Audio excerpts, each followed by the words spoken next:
si Apple na Toy.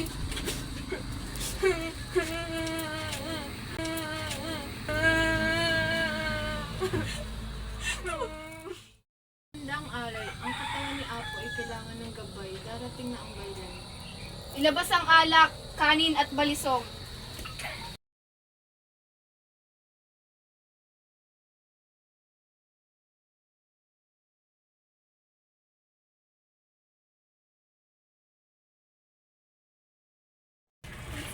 Ang gimukod ni Apo Lantoy ay dapat gabayan.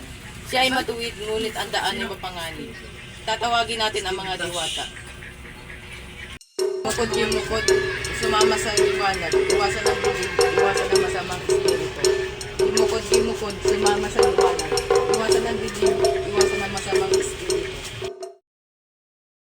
Mga diwata ng lupa at hangin, tanggapin ang aming alay. Gamitin ito upang gabayan si Apo. Si Apo Lantoy, naway tahimik ang kanyang paglalakbay. Naway gabayan mo siya. Sa paniniwala ng mga Manobo, ang kamatayan ay hindi katapusan. Isa itong pagbabalik sa lupa, sa espiritu, sa pinagmulan. At ang ritual ay hindi lamang pag-alala, kundi pagpapaalala na ang alaala ay buhay pa rin. Ang pamahiin ay hindi basta paniniwala. Isa itong anyo ng respeto. Sa bawat ritual, muli nating kinikilala ang ugnayan ng buhay, kaluluwa at kultura. Ang gimukod ni Apo Lantoy. Nagatawa. Ilabas ang alak.